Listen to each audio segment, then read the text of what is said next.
A ver, hay algunos impactos que pueden ser, por llamarlos de alguna manera, directos y otros más indirectos, ¿sí?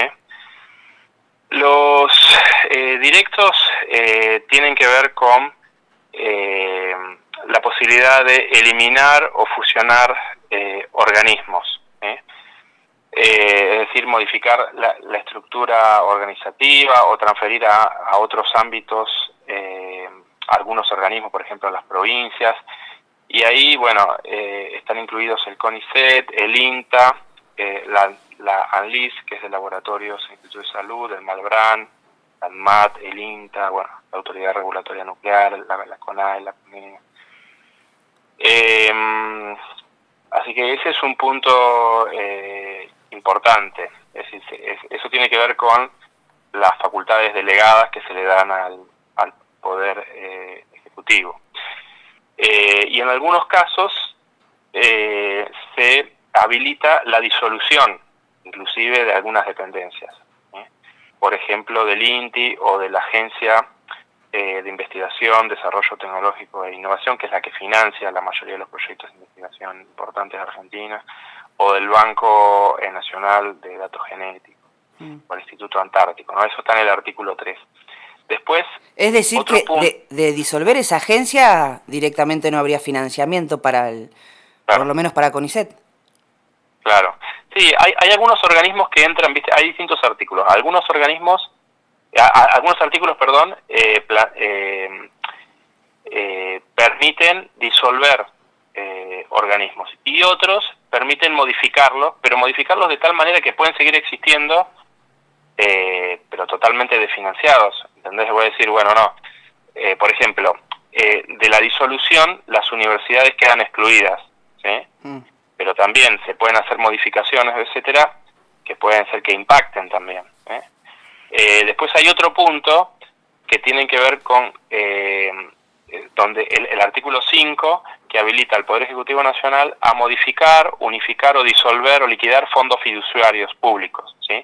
Por ejemplo, la agencia, este organismo que financia, se nutre de fondos fiduciarios, que si vos eliminás los fondos fiduciarios, indirectamente estás también vaciando esa institución que es tan importante para las universidades y para los distintos institutos tecnológicos que se nutren de ese financiamiento. Después hay otro punto, el artículo 6, donde se habilita a intervenir por el periodo de un año la mayoría de los organismos del sistema científico y tecnológico, a excepción de las universidades.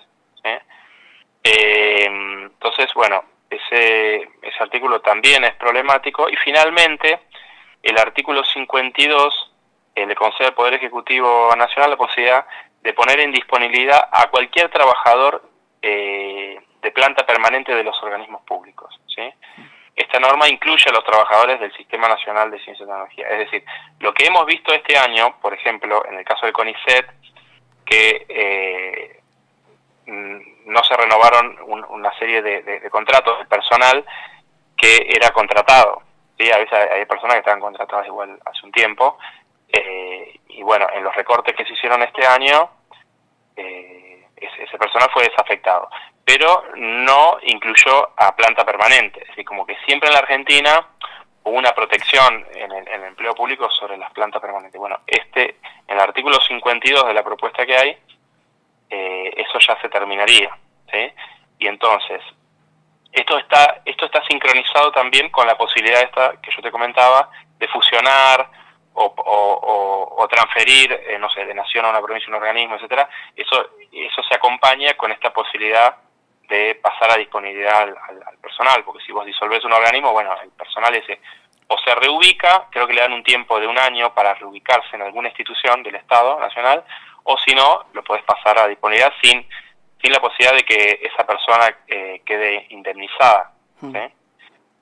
Así que bueno, estos son como los impactos directos, pero después hay todo el capítulo 4, que es sobre empleo público, también flexibiliza mucho todo lo que tiene que ver con la reforma laboral también, permite flexibilizar la contratación y despedir a personas. Es decir, hay un montón de derechos laborales que se perderían en ese capítulo 4, eso también impactaría en los organismos de ciencia y tecnología. Y después está el régimen de incentivo a las grandes inversiones, el famoso RIGI, que también va a afectar indirectamente al sistema científico-tecnológico, porque el sistema científico-tecnológico en muchos casos intenta agregar valor a la producción de la industria nacional.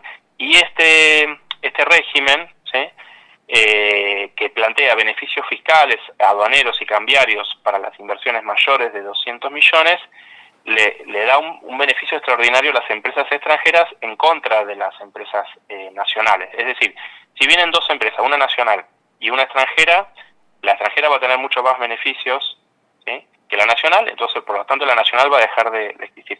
Además, no le exigen a los capitales extranjeros que se radiquen en el país que desarrollen proveedores locales o que contraten mano de obra local, ¿sí?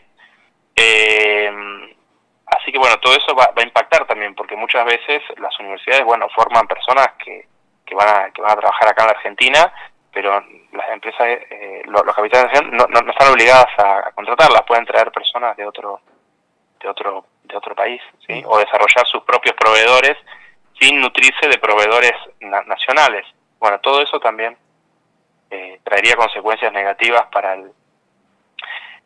el sistema científico. También hay, en relación al RIGI, también permite la importación de bienes de capital, ¿sí?, equipamientos, insumos, sin pagar aranceles. Entonces, todo esto va a favorecer la importación y, por lo tanto, quebrarían las pequeñas y medianas empresas nacionales. Así que estos podríamos llamarlos impactos indirectos, lo que te comenté del RIGI claro, y la ley y las modificaciones que habría a las leyes de empleo público. Diego, convocaron para esta mañana del lunes a un conversatorio. ¿Cómo estuvo eso? Y en la convocatoria también llamaron a legisladores, representantes de los poderes legislativos. ¿Cómo les fue en ese sentido? ¿Hay respuestas? ¿Se han podido comunicar para, bueno, manifestar esta preocupación? Sí, se cursaron, esto lo organizaron sindicatos del CONICET y de las universidades, y también asociaciones estudiantiles. Se convocó a diputados, senadores nacionales y autoridades también del gobierno provincial, para, bueno, tener un intercambio con ellos y plantearles los argumentos que ahí, bueno, expusieron Marcelo Alonso, el decano del CRUB, Celeste Rato, la directora del CCT de Patagonia Norte, y bueno, y yo. Y bueno, la idea nuestra es dar a conocer a esas autoridades y a esos legisladores las consecuencias negativas que tendría para el sistema científico y tecnológico, siendo que esta es una de las ciudades que, como sabemos, tiene más científicos y más tecnólogos del país por cada 1.000 habitantes. Por lo tanto, esta ley tendría un impacto en esas fuentes laborales y en las instituciones, ¿no?, en BAP, la CONEA, CONAE, etcétera. También en las universidades, porque, por ejemplo, yo te comentaba recién lo de la agencia, claro, que financia los proyectos de investigación que tienen las universidades. Las universidades muchas veces no tienen fondos para solventar los proyectos de investigación o tienen fondos muy bajos, y esa agencia quintuplica por ahí los fondos que tiene la universidad, ¿no? Entonces, bueno, la idea era mostrar un poco todas estas consecuencias negativas que tendrían un impacto muy malo para la ciudad y también para el país, ¿no? Porque nosotros tenemos acá empresas, por ejemplo, como INVAP, que tienen un impacto positivo porque, por ejemplo, cuando se exporta un reactor, entran divisas al país. El año pasado la economía del conocimiento Argentina exportó 8.000 millones de dólares en productos intensivos en conocimiento, ¿no? Entonces hay cosas que hacen los científicos acá que son para la ciudad y otras que son para la provincia o para el país. Y además otro punto ahí que reflexionábamos es que si se pierden estas instituciones, pensemos que hay muchas instituciones como el INTA, el INTA, etcétera, que son de la década de los 50, ¿sí? Pasaron gobiernos militares, pasaron radicales, pasó todo, y se mantuvieron esas instituciones, a veces con más financiamiento, a veces con menos, a veces más personas, pero nunca había pasado que un gobierno planteara eliminarlas, ¿sí? Cosa que ya las ha achicado mucho. Por ejemplo, ahora, está planteando reducir en un 30% el personal del INTI, que es el Instituto Nacional de Tecnología Industrial, que es el que tiene que promover el desarrollo industrial y también, bueno, tiene todo un sistema de medidas de los productos para importar y para exportar.